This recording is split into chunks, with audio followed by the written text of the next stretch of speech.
அதாவது விசுவாச ஜீவியத்திலே நம் காரியங்கள் என்னவா இருக்க வேண்டும் என்பதை சொல்ல வேண்டும்.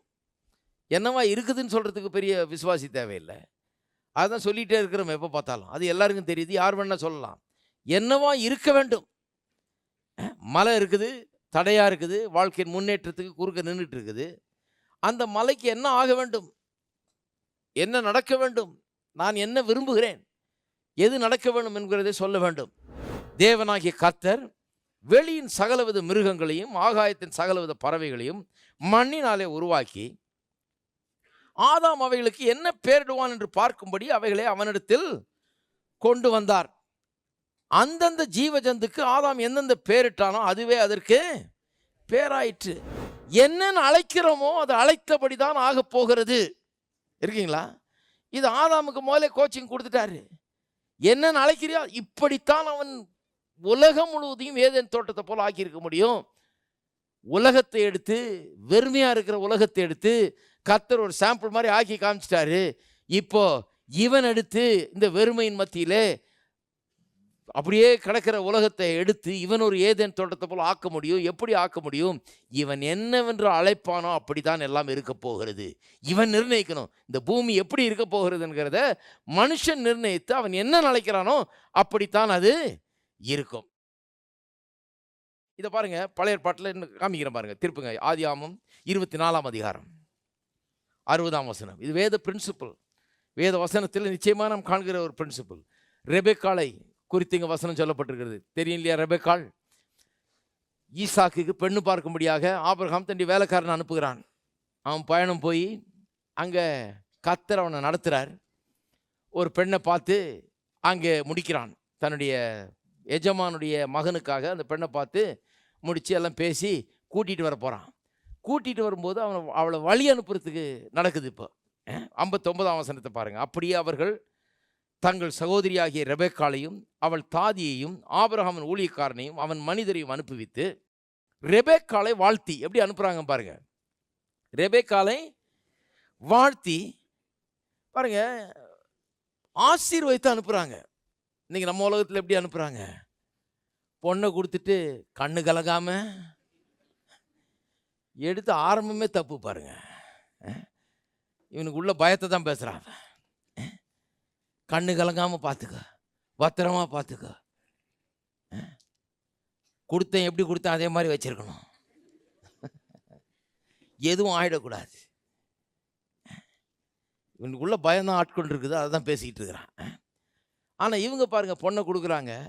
எப்படி பேசுகிறாங்க? அந்த பொண்ணு அங்கே சும்மா ஒட்டகத்துக்கு தண்ணி வாத்துக்கிட்டு மிருக ஜீவன்களுக்கு இந்த தீனியெல்லாம் போட்டுக்கிட்டு வீட்டில் வேலையை செஞ்சுக்கிட்டு அது பாவம் அங்கே வளர்ந்து அப்படியே இருக்குது. ஒரு சாதாரண பெண்ணாக இருக்குது பாருங்கள். அந்த சாதாரண பெண்ணுக்கு இப்போ ஒரு வாழ்க்கை அமைகிறது. ஒரு புருஷன் வரப்போகிறான், ஒரு கல்யாணம் பண்ணி வைக்க போகிறாங்க. அந்த பெண்ணை எப்படி வாழ்த்துகிறார்கள் என்பதை கவனியுங்கள். அவளை வாழ்த்தி, எங்கள் சகோதரியே நீ கோடா கோடியாய் பெருகுவாயாக. நிறைய பேருக்கு ஏன் இப்படி வாய் வரமாட்டேதுன்னு தெரியல. இன்னைக்கு எங்கள் சகோதரியே என்ன சொல்ற, நீ அளவோடு பெற்று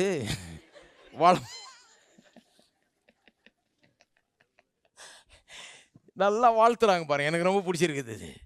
அச்சால சும்மா வழி அனுப்பி வைக்காம டாட்டான்னாம இல்லை நின்று ஒரு ஜெபம் பண்ணியிருக்கலாம். கர்த்தாவே எனக்கு என்ன ஆக போய் தெரியல, தூர தேசத்துக்கு அனுப்புகிறேன், உங்களுடைய கையில் கொடுக்குற ஆண்டவரே, என்னமோ நீ தான் பார்த்துக்கணும், உங்க தான் நம்பி என்னத்தையாவது ஜெபம் பண்ணியிருக்கலாம்.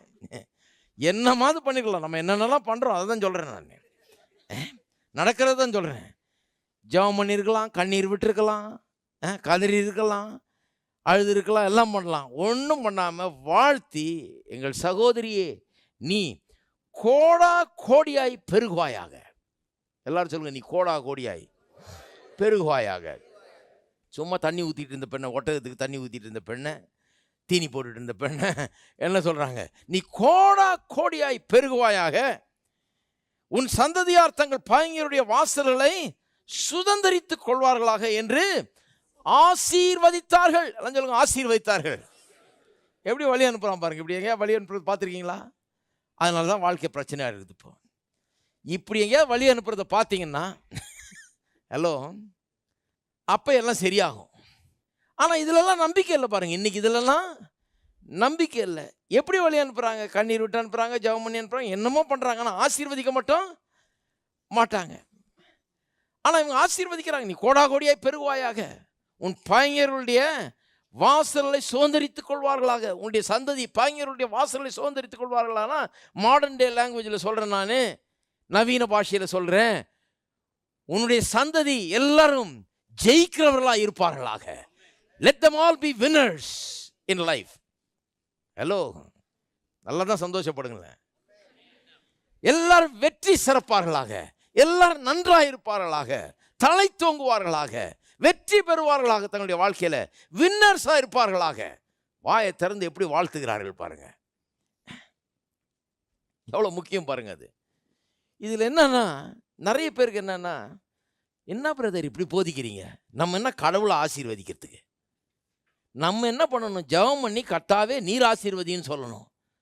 அவ்வளோதான் நம்ம சொல்லலாம் ஒழிய, நம்ம என்ன கடவுளா நம்ம ஆசீர்வதிக்கிறதுக்கு? இப்போ நான் கேட்குறேன், ரெபேக்காளை யார் ஆசீர்வதித்தது?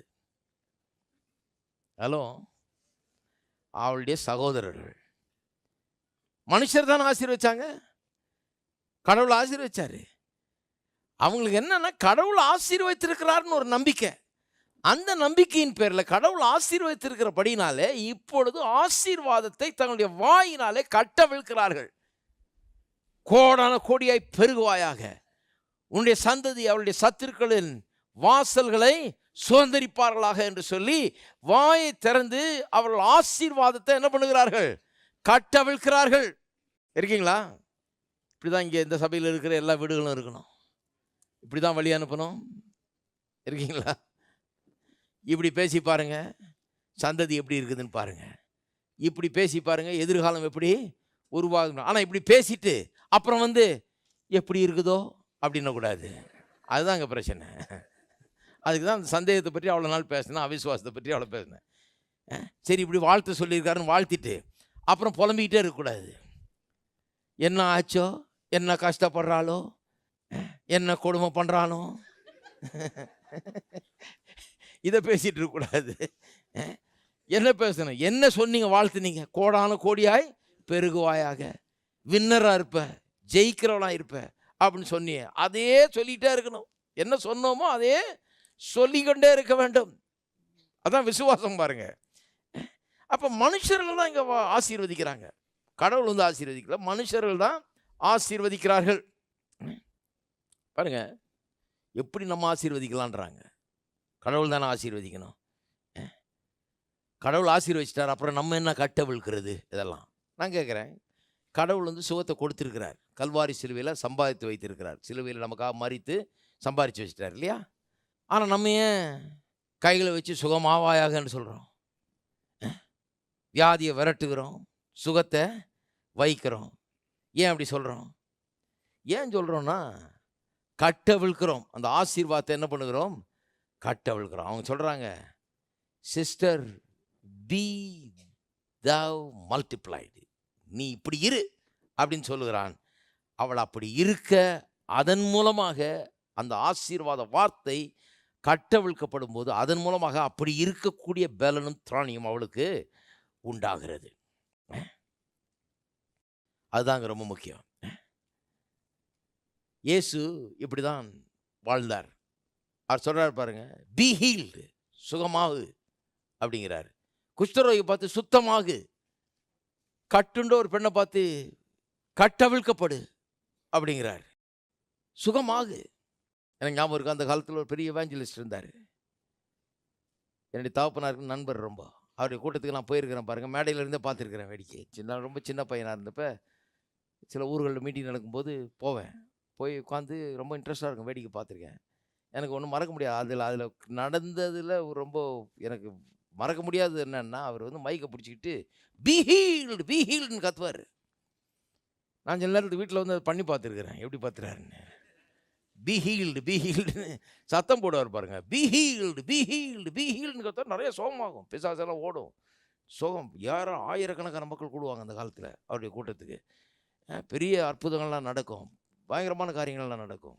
ஆச்சரியத்தோடு நான் பார்த்ததுண்டு. Be healed be healed be ஹீல்டுன்றார். எனக்கு ரொம்ப நாள் பண்ணியிருக்காரு, நான் கேட்டிருக்கேன். ஆனால் அந்த காலத்தில் யாரும் அதை போதிச்சது கிடையாது, இப்படி போதிச்சதே கிடையாது.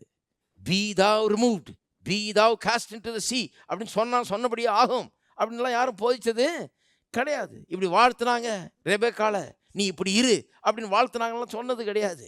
அதெல்லாம் இப்படி சொன்னா அப்படி நடக்கும்னே சொன்னது கிடையாது எங்களுக்கு.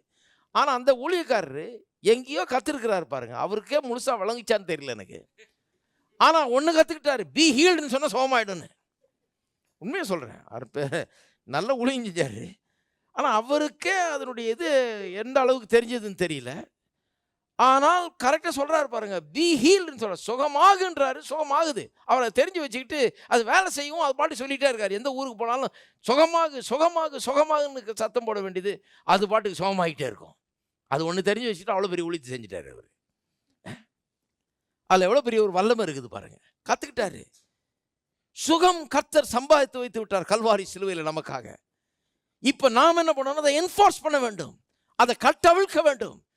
சுகவீனமாக இருக்கிறவளை பார்த்து சுகமாகு என்று சொல்ல வேணும். வாயை திறந்து சுகமாகுன்னு சொல்லும்போது சுகமாகிறதுக்குரிய பலன், சுகத்துக்குரிய பலனும் திராணி அவர்களுக்குள்ள உண்டாகிறது. ஏசு அப்படிதான் பண்ணார், சுகமாக விடுதலையாகுன்னாரு. அவர் இந்த உலகத்தில் அதை சொன்னப்ப அவர் மனுஷன்ற ஸ்தானத்துலன்னு சொல்கிறாரா இல்லை கடவுளுடைய ஸ்தானத்தில் சொல்கிறார்? ஏன்னா சிலர் என்ன சொல்கிறாங்க, ஆமாம் அவர் சொன்னார் நீ சொல்ல முடியுமா? இயேசு வந்து கடவுள், அவர் சொல்வார் சுகமாகுன்னு, சுகமாகும், நாம சொல்ல முடியுமா அப்படின்றாங்க. நான் சொல்லுகிறேன், அப்போஸ்தலர்கள் 10:38 சொல்லுகிறது, இயேசு கிறிஸ்து பரிசுத்தாவியினால் அபிஷேகம் பண்ணப்பட்டு இப்படி செய்தார், அற்புதங்கள் எல்லாம் நடப்பித்தார் என்று சொல்லப்பட்டிருக்கிறது. மனுஷனாக தான் அதை செய்தார். அவர் தேவன் தான், மனுஷனாய் வந்தவர், தேவனாக இருந்தார். ஆனால் அந்த தேவன்கிறதுலேருந்து ஆப்ரேட் பண்ணலை, அதிலிருந்து செயல்படலை, அதை கொஞ்சம் ஒதுக்கி வச்சுட்டு மனுஷனாக தான் செயல்பட்டார். அதனால தான் அவருக்கு பரிசுத்த ஆவியின் அபிஷேகம் தேவைப்பட்டது. ஒரு மனுஷன் எப்படி பரிசுத்த ஆவியின் அபிஷேகத்தை கொண்டு இதெல்லாம் செய்கிறானோ, அதுபோல் இவரும் பரிசுத்த ஆவியின் அபிஷேகத்தை கொண்டு தான் இதெல்லாம் நடப்பித்தார். அதனால் அவர் கடவுள் அது செய்வார், நம்ம செய்யக்கூடாதுன்னு சொல்கிறது தப்பு. அப்படி கடவுளாக இருந்து செய்திருப்பார் என்றால் அவர் எப்படி சொல்ல முடியும், என்னை விசுவாசிக்கிறவன் நான் செய்கிறவனையும் செய்வான், என்னை காட்டிலும் பெரிய காரியங்களை எப்படி சொல்ல முடியும்? மனுஷனாக இருந்து செஞ்சால் தானே சொல்ல முடியும். நான் செய்கிறத நீயும் செய்வ, என்னை காட்டிலும் பெரிய காரியங்களை செய்வேன்னு சொன்னால் நான் மனுஷனாக இருந்து செய்தான், ஆகையால் நீயும் அதை செய்ய முடியும், இதென்ன இதை விட பெரிய காரியங்களை கூட செய்ய முடியும்னு ஏன் சொல்கிறாருன்னா, மனுஷனாக இருந்து அந்த அற்புதங்கள் அடையாளங்களையும் அவர் நடப்பித்ததுனால தான். தேவன் அவரை ஆவியினால் அபிஷேகம் பண்ணி அதன் மூலமாக தான் இப்படியெல்லாம் நடப்பித்தார் என்று வேதவசனம் திட்டவட்டமாக சொல்லுகிறது. அப்போ நிறைய பேருக்கு இயேசு இப்படி தான் ஊழியம் செஞ்சார் பாருங்க, இந்த மெத்தடை தான் யூஸ் பண்ணார். அந்த கூரையை பித்து கொண்டு ஒருத்தனை இறக்குறாங்க 4 பேர், திமிர்வாதக்காரனை. அவனை இறக்கணுன்னு படுத்த படுக்கையாக கிடக்கிறான், எந்திரிச்சு நடந்ததே கிடையாது. அவனை பார்த்து என்ன சொல்கிறார், உன் பாவங்கள் உனக்கு மன்னிக்கப்பட்டது. உடனே எல்லாருக்கும் கோபம், இவர் யார் பாவத்தை மன்னிக்கிறது, கடவுள் தானே பாவத்தை மன்னிக்கலாம். சரி, அப்போ சொல்கிறார், சரி நீ நம்பலையா, என்னால் நான் மன்னிக்க முடியும்னு நீ நினைக்கலையா, அப்போ நான் சொல்கிறேன், காமிக்கிறேன் உனக்கு, எனக்கு மன்னிக்க முடியும், மன்னிக்க அதிகாரம் இருக்கிறதுன்றதை காமிக்கிறதுக்காக நான் உனக்கு சொல்கிறேன், படுக்கை எடுத்துக்கொண்டு நடன்றார். ஏஞ்சி நடந்துட்டான். அப்போ என்ன அர்த்தம், எப்படி படுக்கை எடுத்துக்கொண்டு நடந்தானா அதே மாதிரி மன்னிக்கப்பட்டதுன்னா மன்னிக்கப்பட்டது போன்றார். அப்போ பாருங்க, அப்பேற்பட்ட விதத்தில் தான் கர்த்தர் நம்ம உண்டாக்கி இருக்கிறார். சொன்னால் சொன்னபடி ஆகுன்ற விதத்தில் தான் கர்த்தர் நம்ம உண்டாக்கி இருக்கிறார். பிசாசுக்கே இந்த இதெல்லாம் தெரியுது பாருங்க. இது அதனால தான் பிசாசு என்ன பண்ணிட்டான், சபையில் இதை போதிக்காதபடி இதற்கு எதிராக ஒரு பெரிய எதிர்ப்பு உணர்வுகளை ஏற்படுத்தி விட்டான். இது ஒரு தப்பான ஒரு காரியமாக்கும், இதை சொல்லித்தரக்கூடாதாக்கும், இப்படி இருக்கக்கூடாதாக்கும்னு சொல்லி ஒரு தப்பான ஒரு எண்ணத்தை ஜனங்கள் மத்தியிலே உண்டாக்கி விட்டான். ஏன் உண்டாக்குனா நான் சொல்கிறேன், ஏன்னா அவனுக்கே தெரியும் இது நல்லா வேலை செய்யும். ஏன்னா அவனே ஒரு தடவை ட்ரை பண்ணி பார்த்தான், நான் மேலே ஏறுவேன், நான் தேவனாக இருப்பேன் சொல்லி பார்த்தான், ஆயிடலான்னு சொன்னால் ஆயிடும்னு அவனுக்கு தெரியும். வாயை திறந்து சொன்னான் அப்படியே ஆகும்னு தெரியும். ஆனால் அவன் சொன்னதெல்லாம் கர்த்தருக்கு விரோதமாக இருந்ததுனால சொல்ல சொல்ல அவனை மேலேருந்து பகல பாதாளத்துக்கு தள்ளிட்டார். மேலே ஏறதுக்கு வர கீழே வந்து விழுந்தான். இருக்கீங்களா? விழுந்த பிறகு மனுஷன் சொல்கிறத பார்த்தோன்னா அவனுக்கு ஒரே வெறுப்பு.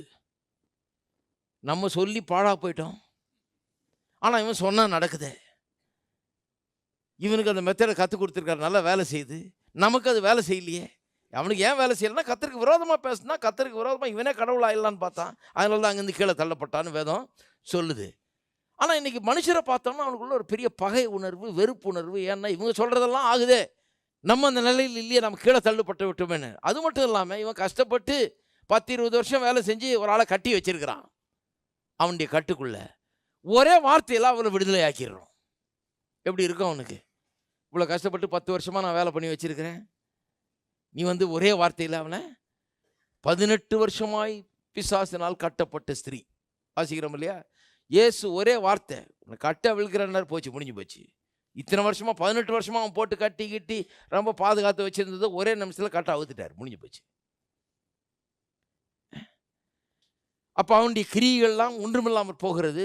இதை பார்த்தா பெரிய எதிர்ப்பு. நிறைய பேர் இதை எதிர்க்கிறார்கள். இது நடக்காது என்கிறது அவர்களுடைய எண்ணம்.